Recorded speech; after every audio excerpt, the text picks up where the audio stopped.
قل لئن اجتمعت الإنس والجن على أن يأتوا بمثل هذا القرآن لا يأتون بمثله ولو كان بعضهم لبعض ظهيرا صدق الله مولانا العظيم إن الله وملائكته يصلون على النبي يا أيها الذين آمنوا صلوا عليه وسلموا تسليما درود پاک بابا بلند الصلاۃ والسلام علیک یا سیدی یا رسول اللہ، صلاۃ والسلام علیک یا سیدی یا حبیب اللہ، صلاۃ والسلام علیک یا سیدی یا رحمت للعالمین وعلی آلک واصحابک یا سیدی یا شفیع المذنبین رب اشرح لی صدری ویسر لی امری واحلل عقدۃ من لسانی یفقہوا قولی۔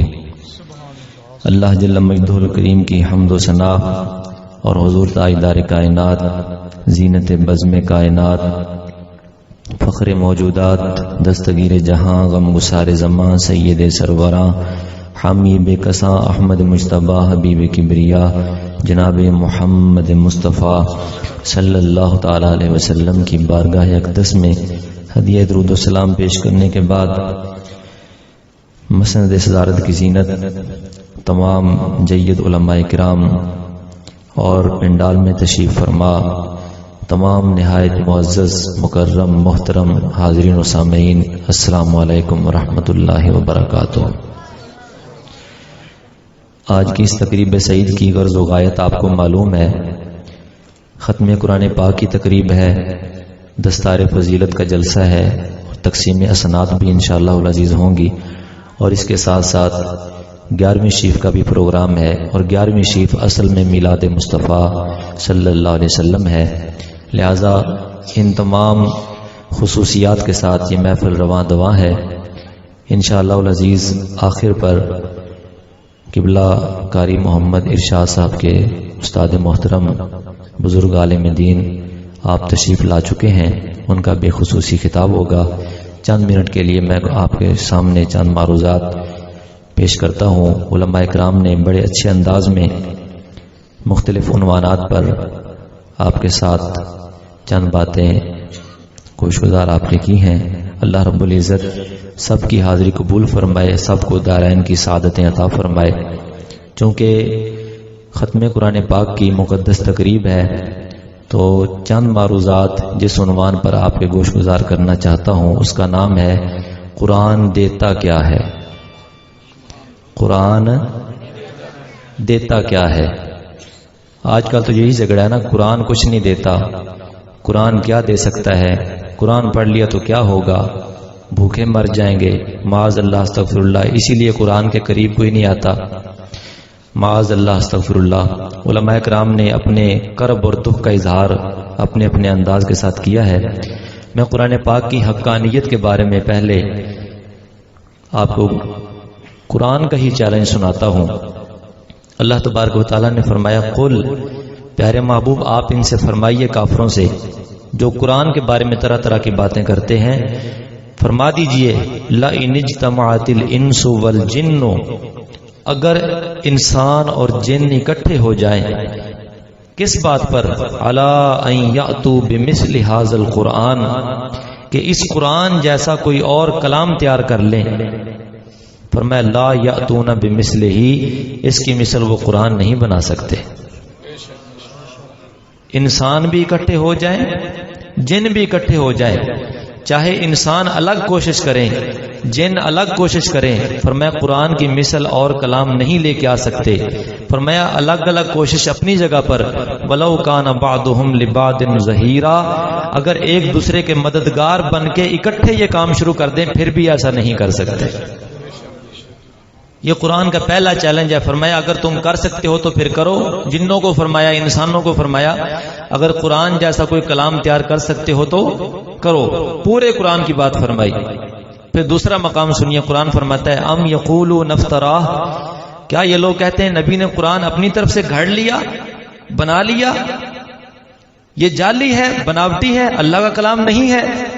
فرمایا قل محبوب ان سے فرماؤ نا فاتو بعشر سور مثلہ، پہلے پورے قرآن کا چیلنج کیا تھا پورا قرآن لے کے آؤ، اب تمہیں تھوڑی سی نرمی کے ساتھ اجازت دی جاتی ہے کہ پورا قرآن 114 صورتیں ہیں پورا نہیں لا سکتے تو فاتو بعشر سور مثلہ، اس جیسی 10 صورتیں ہی لے آؤ۔ کتنی صورتیں لے آؤ؟ چلو 114 نہیں 104 ایک طرف رکھو، باقی 10 رہتی ہیں، فرمایا 10 ہی لے آؤ، لیکن قرآن کہتا ہے وہ 10 بھی لا سکتے نہیں۔ پھر اٹھائیے پہلا پارہ سورہ بقرہ میں اللہ پاک آواز ارشاد گرامی وَإِن كُنتُمْ فِي رَيْبٍ مِّمَّا نَزَّلْنَا عَلَىٰ عَبْدِنَا، اے لوگو اگر تمہیں شک ہے اس چیز کے بارے میں، اس کلام کے بارے میں جو ہم نے اپنے بندے پہ نازل کی ہے، جو ہم نے اپنے بندے پہ نازل کی ہے، فَأْتُوا بِسُورَةٍ مِّن مِّثْلِهِ، تو اس جیسی ایک صورت ہی بنا کے لے آؤ۔ پہلے فرمایا پورا قرآن بناؤ، پھر فرمایا 10 صورتیں بنا کے لے آؤ، پھر فرمایا چلو ایک ہی لے آؤ، بڑی نہ صحیح چھوٹی صورت تو لاؤ۔ لیکن امام اہل سنت کو کہنا پڑا یہ بڑے بڑے فصحاء، بڑے بڑے ادیب اور بڑے بڑے شاعر، بڑے بڑے متکلم جو اپنے آپ کو ایسا عربی دان سمجھتے ہیں اور اتنا اپنی زبان پر ناز کرتے ہیں، کہتے ہیں کہ ہم عربی ہیں باقی سارے اجمی ہیں۔ آپ جتنے بیٹھے ہیں عرب والوں کی زبان میں آپ کو اجمی کہا جاتا ہے، اور اجمی کا معنی گونگا ہوتا ہے۔ اپنی زبان دانی پہ، اپنی زبان پہ اتنا اعتماد کہ وہ کہتے ہیں بات کرنا ہمیں آتا ہے، بولنا بس ہمیں آتا ہے، بولی ہے تو ہماری ہے، باقی تو سارے گونگے ہیں، باقی تو سارے گونگے ہیں۔ اس وجہ سے سب کو وہ اجمی کہتے ہیں، اپنے آپ کو عربی کہتے ہیں۔ بات بھی ٹھیک ہے، چلو وہ عربی دان صحیح، لیکن اللہ نے فرمایا محبوب یہ اگرچہ پڑھے لکھے صحیح، یہ بڑی عربی جانتے ہیں، بڑے بڑے شاعر ہیں، بڑے بڑے ادیب ہیں، لیکن چیلنج کر کے دیکھو اس کلام جیسا کوئی کلام جیسا بھی لا سکتے ہیں لائیں تو صحیح، لیکن وہ نہیں لا سکے۔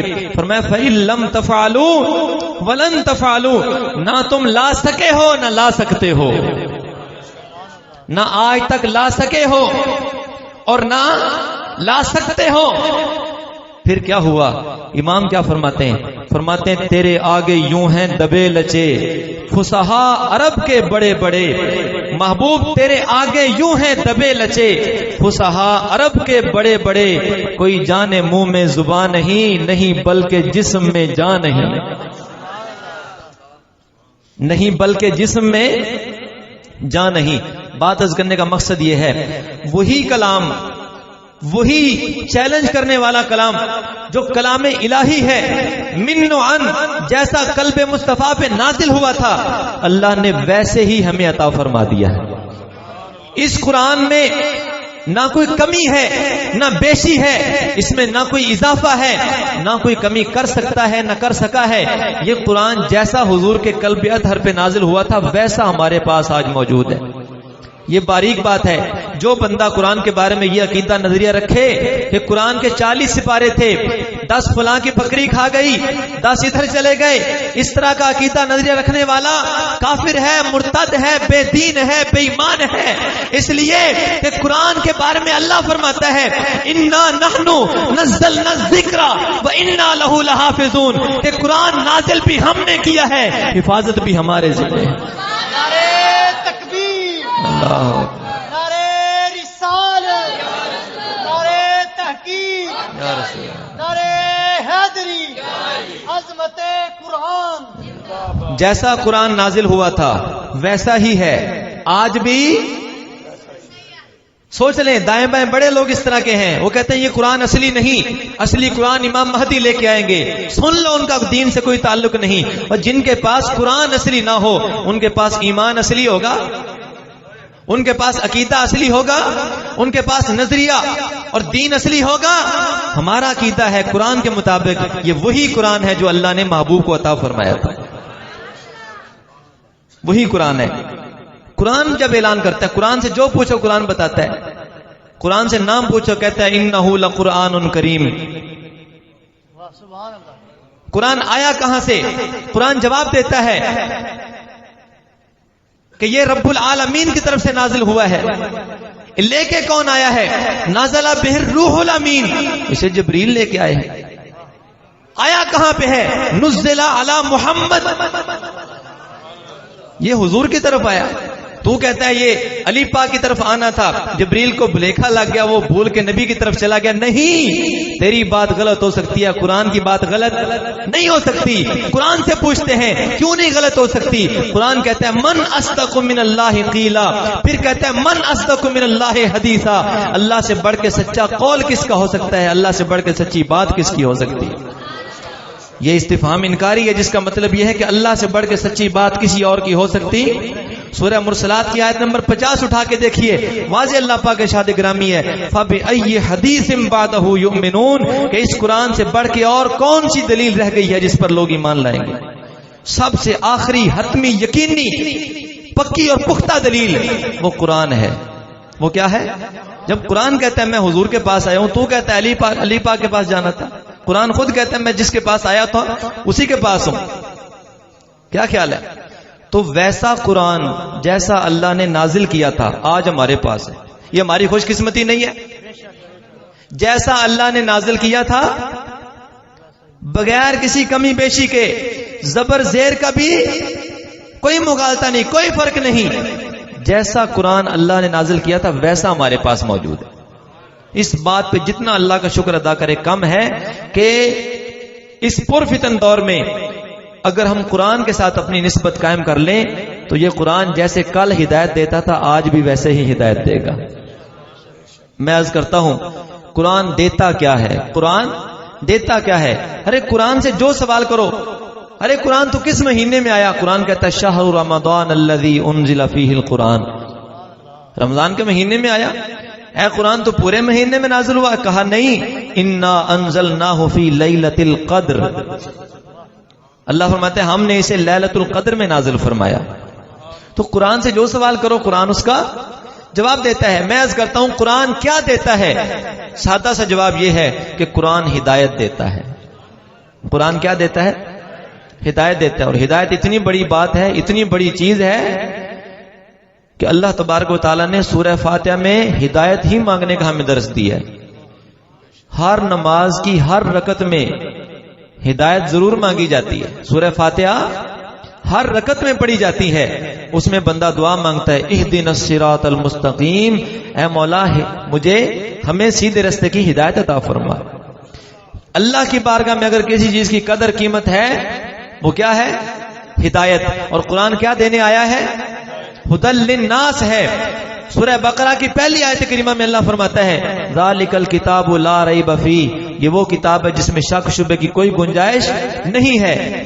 اور یہ ہے کیسی کتاب ہے؟ ہدی للمتقین، یہ متقین کو ہدایت دیتی، یہ متقین کے لیے ہدایت ہے، یہ لوگوں کے لیے ہدایت ہے. اور پھر قرآن یہ بھی اعلان کرتا ہے، اللہ فرماتا ہے وَنُنَزِّلُ مِنَ الْقُرْآنِ مَا هُوَ شِفَاءٌ وَرَحْمَةٌ لِّلْمُؤْمِنِينَ، فرمایا ہم قرآن سے شفا نازل کرتے ہیں اور رحمت نازل کرتے ہیں ایمان والوں کے لیے. تو قرآن شفا بھی دیتا ہے، قرآن رحمت بھی ہے، لیکن ہے کس کے لیے؟ بولیے بولیے، مومنین کے لیے. پتہ چلا قرآن ہدایت دیتا ہے. بھائی ہدایت کیا دیتا ہے؟ قرآن حق اور باطل کا فرق بتاتا ہے. قرآن حق اور باطل کا فرق بتاتا ہے، کھرے کھوٹے کی تمیز سکھاتا ہے، سچ اور جھوٹ میں امتیاز کرتا ہے، یہ نیکی برائی کا پتہ دیتا ہے اور اپنے بیگانے کی تمیز سکھاتا ہے. قرآن کے ساتھ جو وابستہ ہو جائے وہ پھر نور میں آ جاتا ہے، وہ جہالت کے اندھیروں میں دھکے نہیں کھاتا. قرآن والا جہالت کے اندھیرے میں دھکے کھائے کہاں لکھا ہے؟ قرآن تو نور ہے. جیسے علماء نے ابھی بیان کیا قرآن کیا ہے؟ نور ہے. قرآن روشنی ہے، قرآن ہی لازوال دولت ہے، قرآن ہدایت دیتا ہے. ارے یہ کیسی ہدایت ہے؟ ایک سادہ سی مثال کے ذریعے بات کو سمجھاتا ہوں. موبائل آپ دکان سے لینا تو ساتھ موبائل چلانے کی کتاب بھی آتی ہے، فلاں بٹن سے یہ ہوگا، فلاں بٹن سے یہ ہوگا. موبائل چلانے کے لیے ساتھ کتاب ہوتی ہے. تو اللہ تعالیٰ نے پوری کائنات کو بنایا، انسانوں کو بنایا، جنوں کو، درختوں کو، پہاڑوں، پتھروں کو، ساری کائنات کو بنایا. ارے باقی سارے ایک طرف کر دے. اے انسان تو اپنے آپ کو جب چلانا چاہتا ہے نا تو قرآن سے ہدایت حاصل کر لے. قرآن تجھے بتائے گا تو نے آنکھیں کہاں استعمال کرنی ہے، قرآن تجھے بتائے گا تو نے کان کہاں استعمال کرنے ہیں، قرآن تجھے بتائے گا زبان کیسے استعمال کرنی ہے، قرآن تجھے بتائے گا ہاتھوں سے تو نے کیا کرنا ہے، قرآن تجھے بتائے گا پاؤں کے ساتھ چل کے کہاں جانا ہے کہاں نہیں جانا، قرآن بتائے گا دوستی کہاں لگانی ہے، قرآن بتائے گا دشمنی کہاں کرنی ہے، یہ کھرے کھوٹے کی ساری تمیز، حیا اور بے حیائی کا فرق، یہ نیکی برائی کی تمیز، یہ حق و باطل کی پہچان، ایمان اور کفر کا پتہ، یہ سارے کا سارا تعلق ہدایت سے ہے۔ اور قرآن ہدایت دینے کے لیے آیا، قرآن کیا دینے کے لیے آیا؟ ہدایت دینے کے لیے آیا۔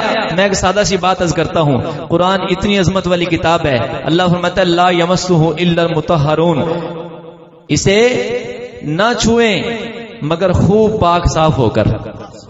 اس سے علماء نے استدلال کر کے یہ مسئلہ بیان کیا ہے کہ قرآن کو جب ہاتھ لگانا ہے نا تو وضو کر کے لگانا ہے، پاک ہو کے۔ کیا؟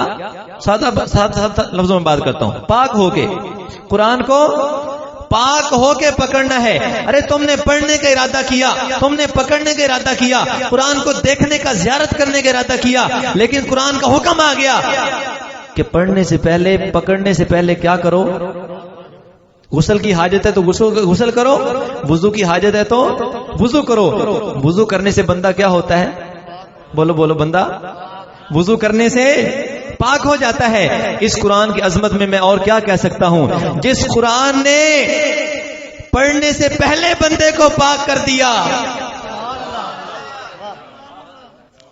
پڑھا تو بعد میں، پڑھنا بعد میں، جس نے پڑھنے سے پہلے پاک کر دیا ہے، پڑھنے کے بعد کیسا بنا دے گا؟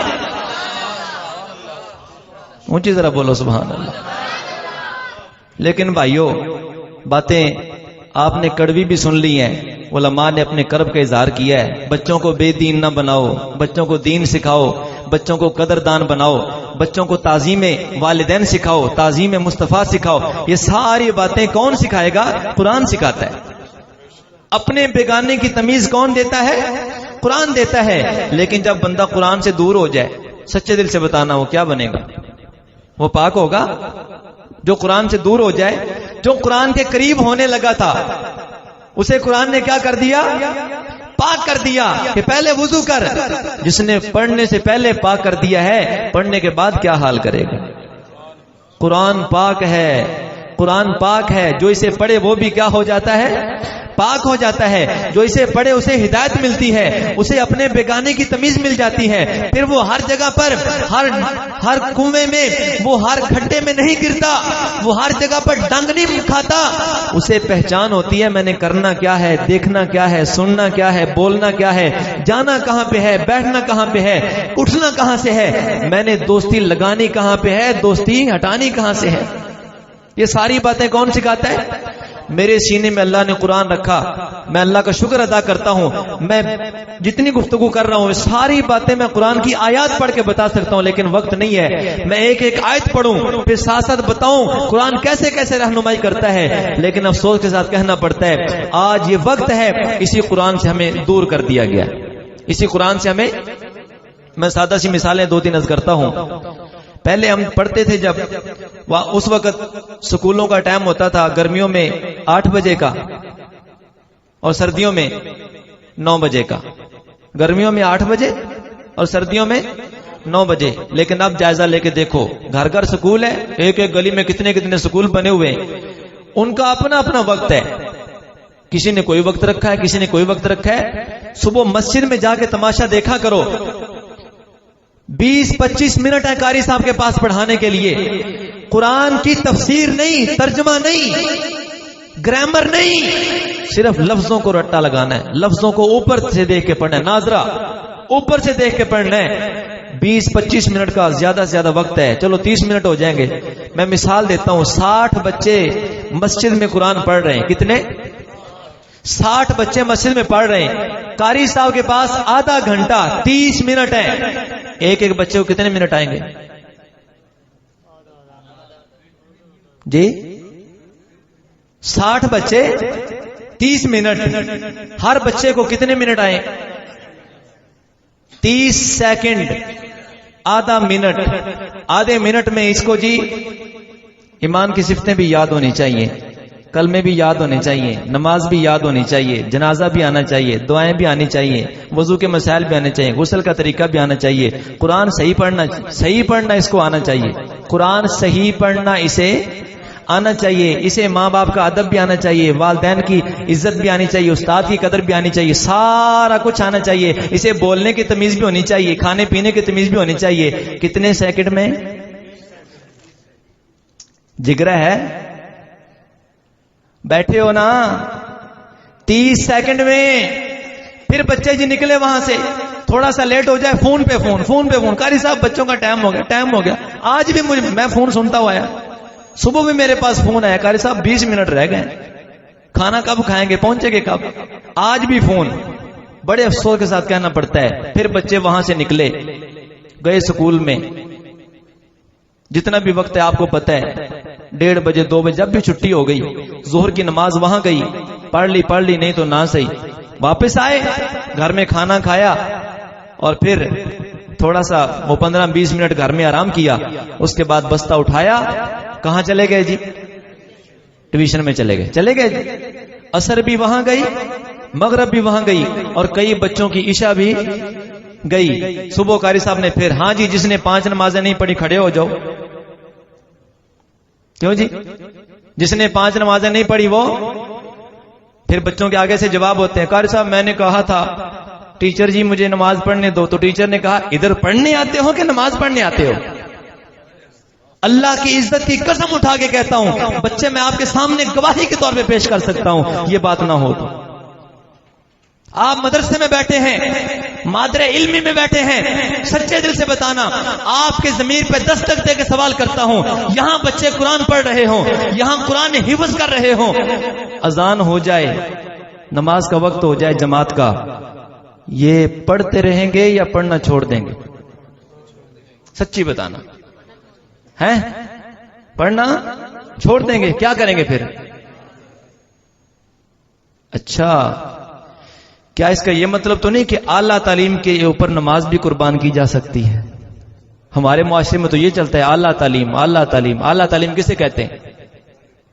اللہ کے بندو، اگر قرآن کی تعلیم اعلیٰ ہے، ہمارے کردار کے مطابق، ہمارے نظریے اور عقیدے کے مطابق اگر قرآن کی تعلیم اعلیٰ ہے، تو اس اعلیٰ نے تو تعلیم کو چھڑا دیا ہے۔ یہ اعلیٰ تعلیم کہہ رہی ہے کہ نماز پڑھو، قرآن چھوڑ دو۔ لیکن وہ کیسی تعلیم ہے جو کہتی ہے یہی پڑھ لو، نماز جاتی ہے تو جائے؟ اعلیٰ نے تو پڑھائی کو چھڑا دیا تھا، اعلیٰ نے تو کہا پڑھائی چھوڑ دو، اور ادنا کیا کہتی ہے؟ پڑھائی کرتے رہو، نماز ہے نہ پڑھو۔ میں اللہ کی عزت کی قسم اٹھا کے بندہ تمہارے سامنے پیش کر سکتا ہوں، اسی محلے کا، صبح میرے پاس، قاری صاحب تھوڑی جی مہربانی شفقت، میں جی کی ہویا نماز پڑھ کے فارغ ہو، او جی بچیاں کول نہ دینے ٹائم نہیں ہوندا نماز پڑھن دا، تے انہوں نے کہا کہ قاری صاحب سانو پوچھ دینے سویرے 5 نمازیں جنہیں نہیں پڑھیاں ہو۔ سچے حدیث پاک کے مطابق بتانا، حدیث میں حضور نے کیا فرمایا؟ بچے 7 سال کے ہو جائیں تو کیا کرو؟ نماز کا حکم دو۔ 10 سال کے ہو جائیں تو نہ پڑھیں تو پھر ہیں فَضْرِبُوهُمْ، انہیں مار کے پڑھاؤ۔ اچھا قاری صاحب اگر حدیث کے مطابق بچوں کو سختی کر کے نماز پڑھوائیں، یہ اچھا کام ہے یا نہیں ہے؟ مسجد کو آباد کرنے کا یہ ایک طریقہ ہے، بچوں کو نمازی بنانے کا ایک سبب اور وسیلہ ہے، ان کو دین کے قریب کرنے کا ایک طریقہ ہے۔ والد صاحب آ گئے ہیں، قاری صاحب آپ مہربانی فرمائیں، بچوں پر شفقت فرمائیں، بچوں پر اچھا شفقت اسی کا نام ہے؟ بچوں کو نماز کے بارے میں نہ پوچھو، شفقت اسی کا نام ہے؟ باپ اپنے بچے کے بارے میں کہے گا تو میں کہوں گا بھائی قرآن ہدایت دیتا تھا، قرآن سے ہدایت تو نے لی کیوں نہیں؟ کہا جی کیسے؟ میں نے کہا سورہ تحریم کی آیت نمبر 6 پڑھ لیتا، 28واں پارہ اٹھا کے پڑھ لیتا۔ قرآن کہتا ہے یا ایھا الذین آمنوا قوا انفسکم واہلیکم نارا، اے ایمان والو اپنے آپ کو اور اپنے گھر والوں کو جہنم کی آگ سے بچاؤ۔ جہنم کی آگ سے اپنے آپ کو بھی بچاؤ، اپنے گھر والوں کو بھی بچاؤ۔ اسی آیت کریمہ کے تحت اولاد کی ذمہ داری والدین پہ آتی ہے، اولاد کی ذمہ داری ماں باپ کے اوپر آئی، استاد کے اوپر آئی، پیر کے اوپر آئی، گھر والوں کی ساری ذمہ داری سربراہ اور سرپرست کے اوپر آئی۔ جیسے اپنے آپ کو جہنم کی آگ سے بچانا ہے، ویسے اپنے گھر والوں کو بھی بچانا ہے۔ سچے دل سے بتانا، نماز پڑھنا یہ جہنم سے بچانے کا کام ہے یا نماز سے دور رکھنا جہنم سے بچانے کا کام ہے؟ نماز پڑھنا۔ اچھا، والدین کی فرما برداری قرآن سکھاتا ہے، جگہ جگہ قرآن میں آتا ہے وَبِالْوَالِدَيْنِ إِحْسَانًا، والدین سے حسن سلوک کرو، والدین سے اچھا سلوک کرو، والدین کی فرما برداری کرو، والدین کو اف نہ کہو، والدین کو جھڑکو نہ، والدین کے لیے دعا مانگو، والدین کے ساتھ نرمی کے ساتھ باتیں کرو، والدین کے لیے اپنی رحمت اور نرمی کے پر بچھا کے رکھو۔ یہ قرآن ہدایت دیتا ہے۔ قرآن کہتا ہے انشکر لی وَلِوَالِدَيْكَ، اے بندے میرا بھی شکر ادا کر، اپنے والدین کا بھی شکر ادا کر۔ قرآن یہ تعلیم دیتا ہے، اور ہمارے بچے والدین کا ادب نہیں کرتے، والدین کا احترام نہیں کرتے، والدین کی بات نہیں مانتے، والدین کو کہتے ہیں پرانے زمانے والے، کہتے ہیں تم پچھلے زمانے والے ہو، اب دنیا بڑی ترقی کر گئی ہے، اب تمہیں بولنے کا طریقہ نہیں آتا، تمہیں کھانے پینے کے طریقے نہیں آتے، تم پرانے زمانے والے لوگ ہو۔ یعنی والدین کو آج کے بچے پاگل کہتے ہیں کہ نہیں کہتے؟ بولو، پاگل کہتے ہیں نا؟ تو ہم کیوں نہ کہیں؟ سید اکبر حسین آبادی رحمۃ اللہ علیہ، لسان العصر، مفکر اسلام، اگر آپ کی توجہ ہے تو میں ان کا شعر سنا دیتا ہوں آپ کو۔ ویسے اگر آپ کی اجازت ہو تو میں تھوڑی سی بات کھول دیتا ہوں، کیونکہ بنیاد تو پہلے علامہ صاحب نے بنا ڈالی ہے۔ توجہ ہے آپ کی؟ آقا کے کتاب پڑھ کے لیں ذرا۔ قرآن والدین کی کیا سکھاتا ہے؟ بولو، عزت، والدین کا احترام، والدین کی خدمت کا درس دیتا ہے، والدین کا شکر ادا کرنے کا حکم دیتا ہے۔ اور ہمارے بچے جو جدید تعلیم لے رہے ہیں، جسے اعلیٰ تعلیم کہا جاتا ہے، اس تعلیم میں والدین سے بچوں کو دور کیا جا رہا ہے، والدین کو پاگل کہا جا رہا ہے، والدین کو پرانے زمانے والا۔ جیسے اقبال نے ایک مقام پہ کہا، توجہ ہے تو سنا دیتا ہوں، محبت سے بولو سبحان اللہ۔ اقبال کہتے ہیں سنے گا اقبال کون ان کو، یہ انجمن ہی بدل گئی ہے، نئے زمانے میں آپ ہم کو پرانی باتیں سنا رہے ہیں۔ اقبال کہتا ہے نئے زمانے میں پرانی باتیں۔ یہ دیکھیں میرے پاس ہے المطالعۃ العربیہ، یہ مدرسے کی کتاب تو نہیں ہے، یہ سرتاج بک ڈپو اردو بازار لاہور سے چھپی ہے، برائے جماعت نہم و دہم، 9ویں 10ویں کی کتاب ہے۔ اس کو تھوڑا سا سناؤں میں آپ کے سامنے، کیا خیال ہے؟ سبحان اللہ۔ صفحہ نمبر 277، اس کا صفحہ نمبر 200 کتنا 77، اس پہ لکھا ہوا ہے کہ درج ذیل جملوں پر اعراب لگائیں، درج ذیل الفاظ یاد کریں اور مفید جملوں میں استعمال کریں۔ ایک جملہ میں سنانا، کتنا؟ ایک جملہ۔ وہ لفظ پر لکھیں تقالید، عادات، اخیر، احساء، نسمت، خبیر، نسبت، یہ سارے الفاظ لکھیں۔ اب ان سے جملے بنانے، جیسے اردو میں جملے بناتے ہیں۔ اس میں ایک لفظ ہے عادات۔ کیا؟ عادات۔ عادات عادت کی جمع ہے۔ کس کی جمع ہے؟ اور عادت آپ سمجھتے کسے کہا جاتا ہے؟ خصلت، طور طریقہ، اسے عادت کہا جاتا ہے۔ اب اسے جملہ بنائیں۔ جملہ کیا بنائیں؟ انا لا احب عادات الوالد، انا میں، لا نہیں، احب پسند کرتا، عادات الوالد والد کی عادات، والد کی ایک عادت نہیں، جمع نا، عادت الوالد نہیں، عادات الوالد، مجھے اپنے ابے کی عادتیں پسند. چلو جو اندے وچ کوئی پیڑیاں آدتاں ہون بھی صحیح تے آ گل کرنی بندی ہے. اچھا یہ مڑ صحیح دسیو بھی جڑے ابے نو چنگے نہیں سمجھدے یہ سبق کتھوں لیندے پے ہے؟ مسیتوں ہیں درس لیندے پے سبق. میں نے صرف اس لیے حوالہ آپ کے حوالے کیا ہے. میں نے کہا وہ بغیر حوالے کے نا بات کرنا ہوائی فیر ہوتا ہے. کیا ہوتا ہے؟ ہوائی فیر. میں جملہ آپ کو بتاتا ہوں، آپ ترجمہ جہاں سے مرضی کروا لیں. علماء یہاں کثیر تعداد میں تشریف فرمائیں. جاؤ انا لا احب عادات الوالد، میں اپنے والد کی عادات پسند نہیں کرتا. اور اوپر کیا لکھا ہے؟ درج ذیل الفاظ یاد کریں اور مفید جملوں میں استعمال کریں. مفید کا معنی کیا ہوتا ہے؟ فائدہ دینے والے جملے.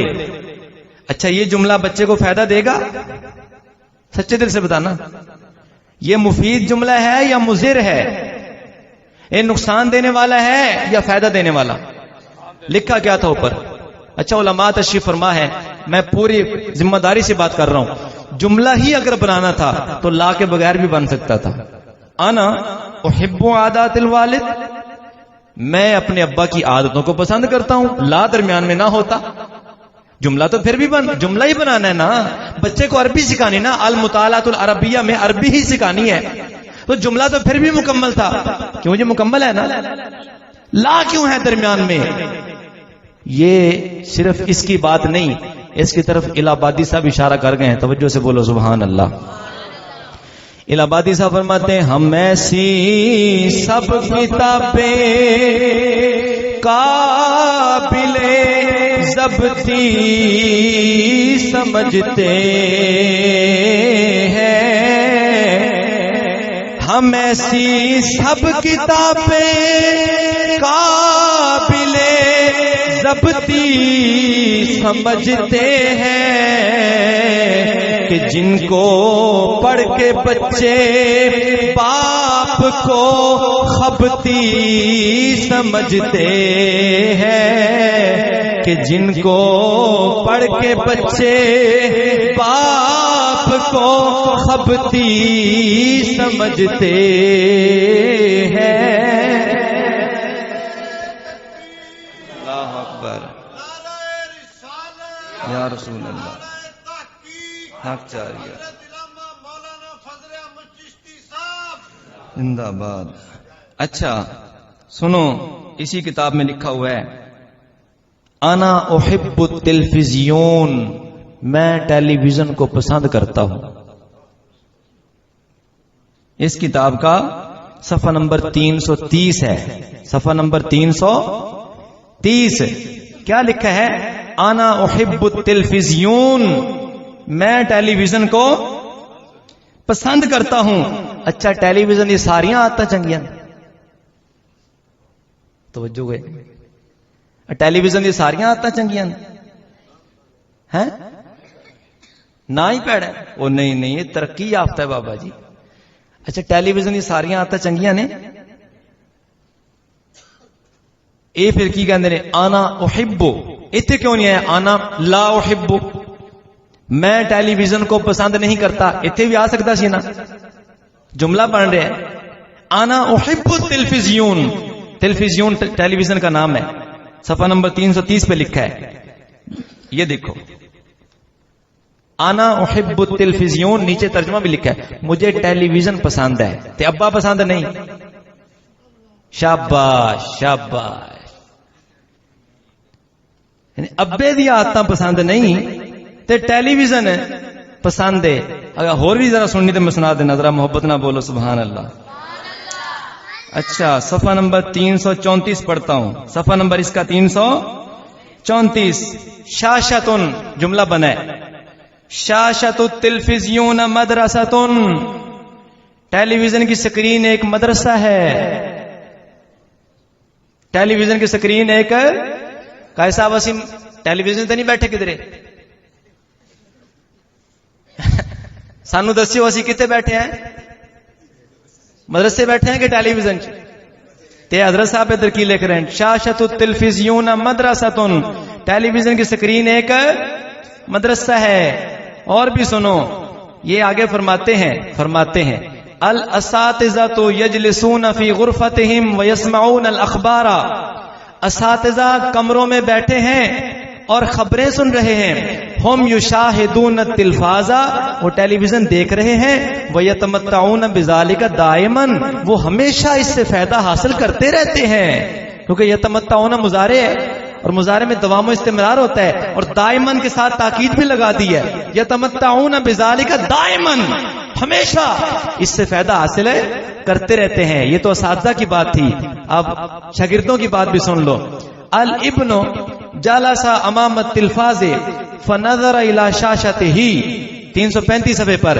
بچہ بیٹھا ہے ٹیلی ویژن کے سامنے اور اس کی سکرین کو دیکھ رہا ہے. اس کی جمع آگے بنائی. الابناء شاہدوا افلاما جدیدتا علی شاشۃ التلفاز. بچے، ابن کی جمع ابنا، شاہدوا جمع مذکر غائب کا صیغہ فعل ماضی معروف. افلامن فلم کی جمع، افلامن فلم کی جمع، جدیدتن نئی. بچے نئی فلمیں دیکھ رہے ہیں علی شاشۃ التلفاز، ٹیلی ویژن کی سکرین پر. ایک بار استغفر اللہ پڑھ لو. ہر طرح تو سبحان اللہ نہیں آخنا. کیا خیال ہے؟ اچھا، اس کا صفحہ نمبر 340 بھی پڑھوں ہے؟ 340 پڑھ دیتا ہوں برکت کے لیے، تاکہ آپ کو تعارف تو ہونا حضرت صاحب کا تھوڑا سا. جتوں یہ ساری بے دینی پھیل رہی ہے، فروغ کفر کا یہ اصول ہے، گھر میں ٹی وی باہر سکول ہے. قرآن کدھر لے کے جاتا ہے؟ ہدایت کون سی دیتا ہے؟ وہ حیا بے حیائی کا سبق سکھاتا ہے. قرآن شرم بے شرمی سکھاتا ہے، پتہ بتاتا ہے کہ شرم یہ ہے، بے شرمی یہ ہے، حق یہ ہے، باطل یہ ہے، کھرا یہ ہے، کھوٹا یہ ہے، حلال یہ ہے، حرام یہ ہے، جائز یہ، ناجائز یہ، نیکی یہ، برائی یہ، اپنا یہ، بیگانہ یہ، ایمان یہ، کفر یہ. قرآن تو یہ ہدایت دینے کے لیے آیا. قرآن سے ہمیں دور کر دیا. اور پھر عربی سیکھی. یہاں فیصل آباد میں بیماری، میں لاہور میں گیا، وہاں میں نے پوچھا یہاں عربی سیکھنے جاتے ہو یا قرآن؟ کہتے قرآن سیکھنے جاتے ہیں. فیصل آباد میں بیماری یہ ہے، یہاں کہتے ہم عربی پڑھنے جا رہے ہیں. تو عربی پھر یہ ہے نا، اب نہ یہ قرآن ہے نہ حدیث ہے، عربی تو ہے بھائی. آپ بھی جب پڑھنے جاتے تھے آپ کہتے ہیں ہم قرآن پڑھنے جا رہے ہیں، سپارہ پڑھنے جا رہے ہیں، قاعدہ پڑھنے جا رہے ہیں. اب بچے کیا کہتے ہیں؟ عربی تو ہے کی ہے، 10ویں سازش ہے کہ نہیں؟ یہ عربی سیکھنے جا رہے ہیں. پھر عربی میں یہ سکھائیں گے. اب جس بچے نے یہ کچھ پڑھا ہوگا عربی زبان میں، وہ تو یہی سمجھے نا قرآن حدیث ہی ہے، کیونکہ عربی تو ہے.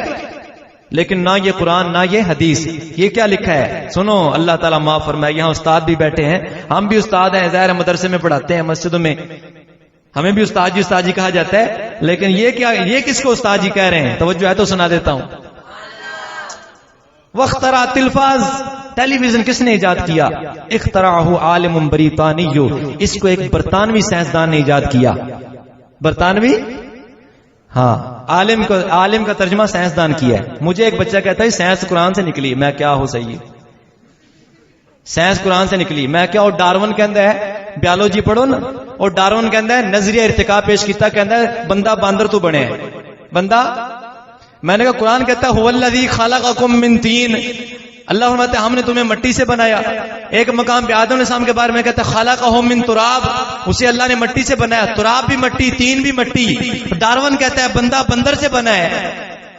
وہ ہے سائنسدان، وہ سائنسدان کہتا ہے بندہ باندر تو بنیا، قرآن کہتا ہے بندہ مٹی تو بنیا. تے قرآن جو نکلی ہوئی سائنس پہ ہے نا، قرآن سے نکلی نا سائنس. معاذ اللہ، استغفر اللہ. اے باندر دے پتر تسی بنو، اسی تے آدم علیہ السلام دے پتر ہیں.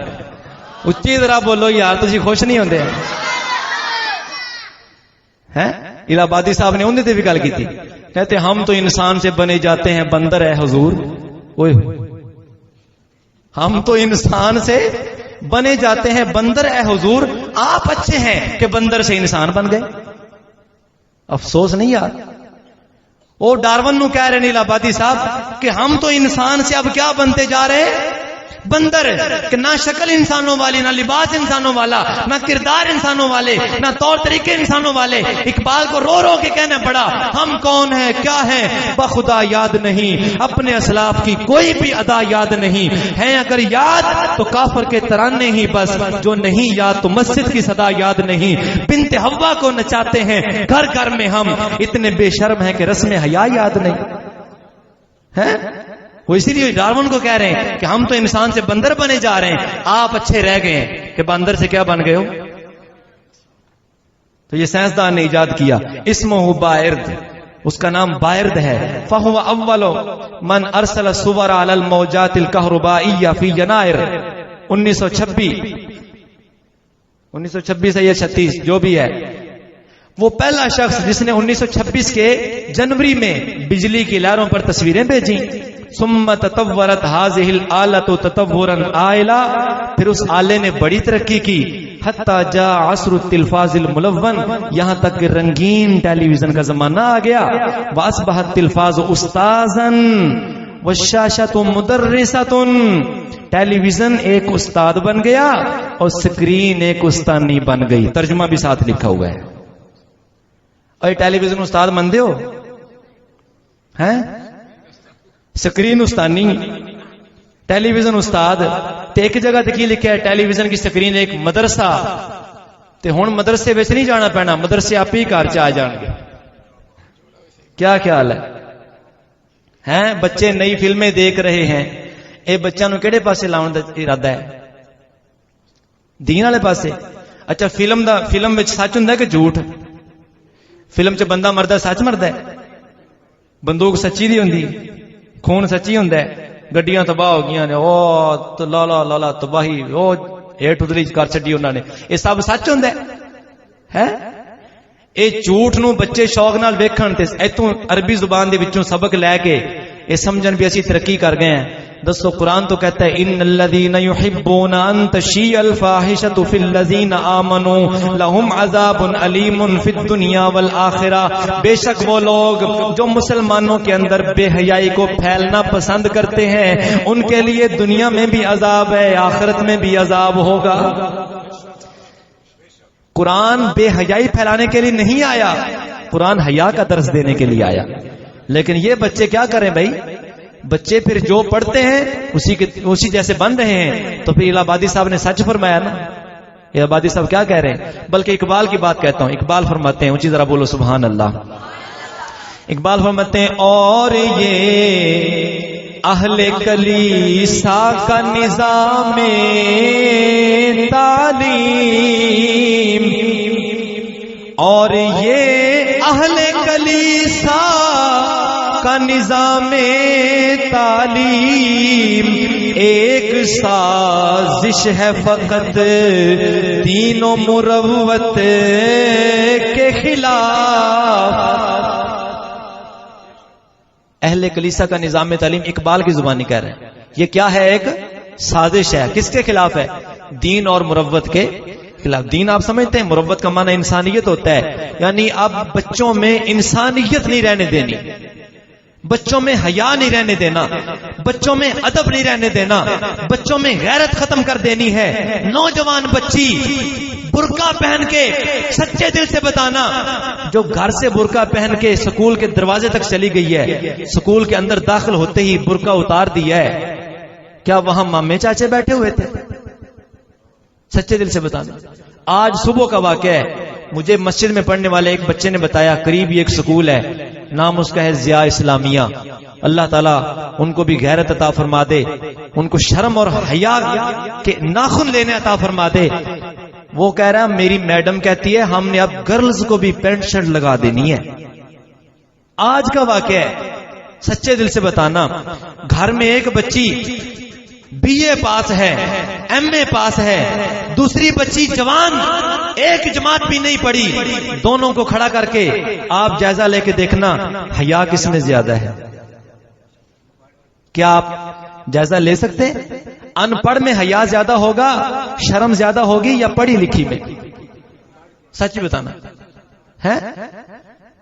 دل کی تختی پہ نوٹ کر لیں، ایک منظم طریقے سے ہماری ماں بہنوں بیٹیوں بچیوں کو اغوا کر کے گھر کی چار دیواری سے باہر نکال کے ایسی سازش کی جا رہی ہے جس کے بارے میں اقبال نے اشارہ کیا تھا کہ وہ فاقہ کش جو موت سے ڈرتا نہیں ذرا، روح محمد اس کے بدن سے نکال دو، فکر عرب کو دیکھ کر فرنگی تخیلات، اسلام کو حجاز و یمن سے نکال دو۔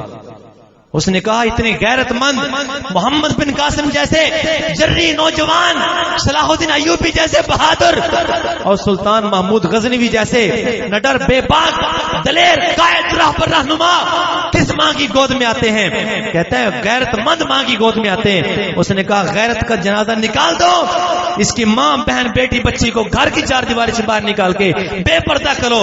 آنے والی نسل حیا والی نہیں ہوگی، وہ بے حیا ہوگی، بے غیرت ہوگی، اور دین والی نہیں، دین سے دور ہوگی۔ میاں صاحب رحمۃ اللہ علیہ نے اس وجہ سے فرمایا نا، حضور غوث پاک کا آپ نے واقعہ سنا، آپ کو پتہ ہے بچپن میں گئے، ماں نے گھر سے نکلتے ہوئے کہا بیٹا سچ بولنا۔ کیوں ماں نے کہا تھا؟ ماں دین والی تھی۔ ماں، میاں صاحب فرماتے ہیں، توجہ ہے تو سنا دیتا ہوں، فرماتے ہیں تم میں دیول کوڑی ہوندی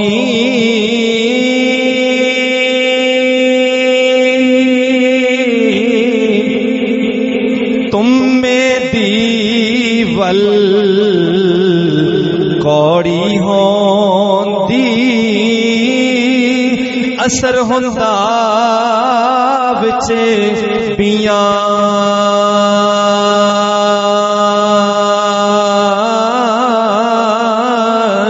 جے ہو جئی ڈٹھی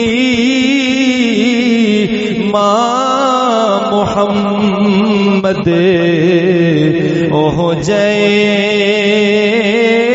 پت دھیاں۔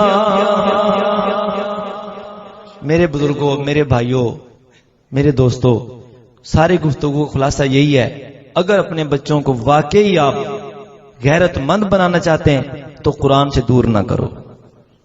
ایک منظم سازش کے تحت صبح بچوں کے پڑھنے کا وقت ختم ہو گیا، سارا دن بچے قرآن سے دور۔ میں مثال ایک عرض کرتا ہوں، دماغ میں بٹھا لیجئے، وہابی کے پاس بچہ چھوڑو، میں اٹیک نہیں کرتا کسی پر، آپ کو سمجھانے کے لیے عرض کرتا ہوں، سنی کی بات بھی کروں گا۔ وہابی کے پاس بچہ چھوڑو، بچہ کیا بنے گا؟ ہیں؟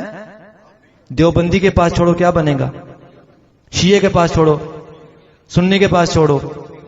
اچھا سنی قرآن پڑھاتا ہے، وہابی قرآن پڑھاتا ہے، دیوبندی بھی قرآن پڑھاتا ہے۔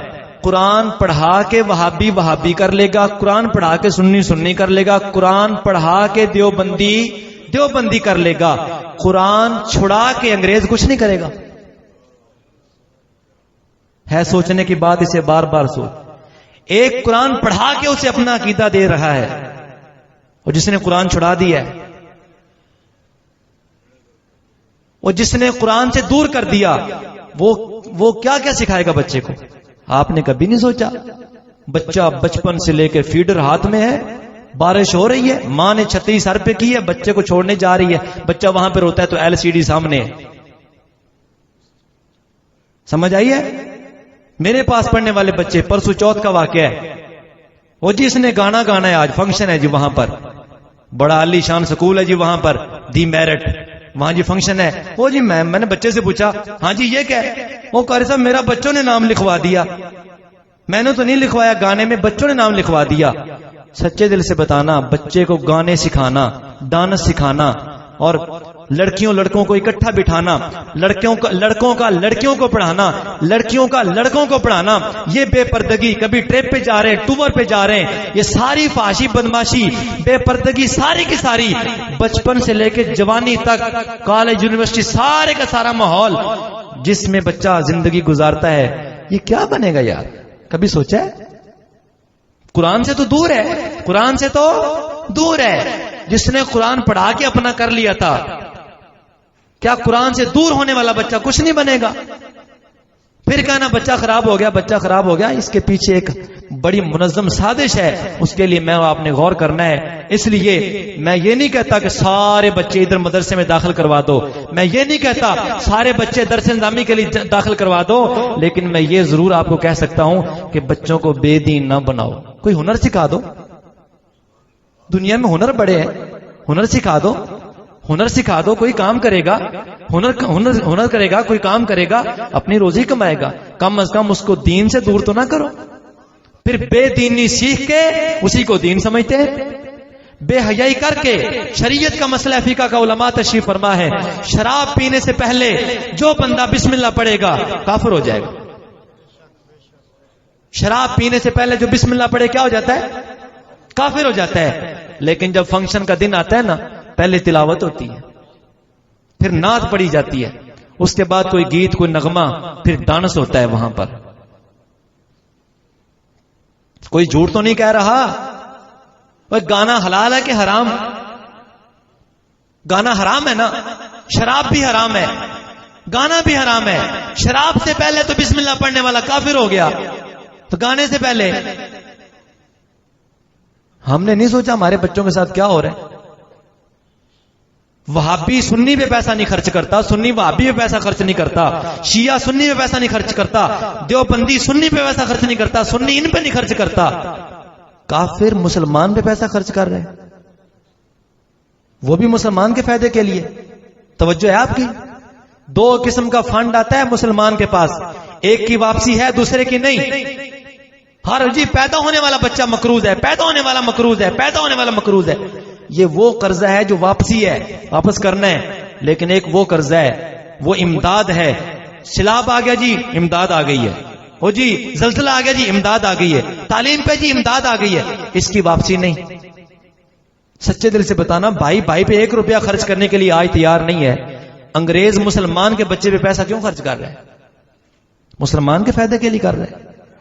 بولو تو صحیح. سوچنے کی بات ہے، سوچنے کی بات ہے. بھائی پہ پیسہ نہیں خرچ کرتا، سنی وہابی پہ نہیں کرتا، وہابی سنی پہ نہیں کرتا. کافر مسلمان پہ پیسہ خرچ کرے، فائدہ بھی مسلمان کا ہو سکتا ہے؟ کبھی نہیں ہو سکتا. اس لیے میرے بزرگوں، میرے بھائیوں، باتیں اگرچہ کڑوی ہیں، لیکن ان کے پیچھے اگر آپ گھر بیٹھ کے سوچیں گے نا، تو ہو سکتا ہے اللہ تعالیٰ آپ کی قسمت میں ہدایت لکھ دے. میں آپ کے لیے دعا کرتا ہوں، آپ میرے لیے دعا کریں کہ اللہ تعالیٰ ہمیں اس قرآن کے قریب کر دے جو ہمیں ہدایت دینے کے لیے آیا ہے. ارے قرآن سب کچھ دیتا ہے. آخری بات سن لے، آخری بات. انگلش نہ پڑھی تو بھوکے مر جائیں گے. قوم کے آج ہر بندے کے زبان پہ انگلش نہ پڑھی تو بھوکے مر جائیں گے. میں سادہ سا سوال کرتا ہوں، کبھی انگریز نے بھی کہا ہے قرآن نہ پڑھے تو بھوکے مر جائیں گے؟ ہے انگریز کا قرآن پڑھے بغیر گزارا ہو رہا ہے؟ بولو، انگریز کا قرآن کے بغیر گزارا ہو رہا ہے؟ کھا رہے ہیں، وہ پی رہے ہیں. ایک مسلمان ہی ایسا ہے جو قرآن کے ساتھ لگ جائے گا تو اس کا گزارا نہیں ہوگا. انگریز کا رب رسول کے بغیر گزارا ہو رہا ہے؟ ہو رہا ہے نا. مسلمان اگر رب رسول کے حکم پہ چل جائے گا اس کا گزارا نہیں ہوگا، ہے بھوکا مر جائے گا. یہ پھر شیخ سادی کو کیوں کہنا پڑا دوستاں را کجا کنی محروم تو کے بعد دشمنا نظرداری. مولا تو اپنے دوستوں کو کیسے محروم کرے گا؟ تو نے تو کبھی دشمن کو محروم نہیں کیا. اور رزق ایک ایسی چیز ہے، رزق ایسی چیز ہے جو کافر بھی کھا رہا ہے، یہودی بھی کھا رہا ہے، سکھ بھی کھا رہا ہے، ہندو بھی کھا رہا ہے، بے دین منافق سارے کھا رہے ہیں. اللہ تعالیٰ سب کو دے رہا ہے، بھوکا کوئی نہیں مرتا. قرآن والا بھوکا مر جائے گا؟ ارے مسلمان نے سوچا نہیں قرآن والا بھوکا مر جائے گا. اللہ تبارک و تعالیٰ ہمیں قرآن کی محبت نصیب فرما دے. گھر میں ٹی وی کی جگہ قرآن آ جائے، گھر میں قرآن کی تلاوت ہو.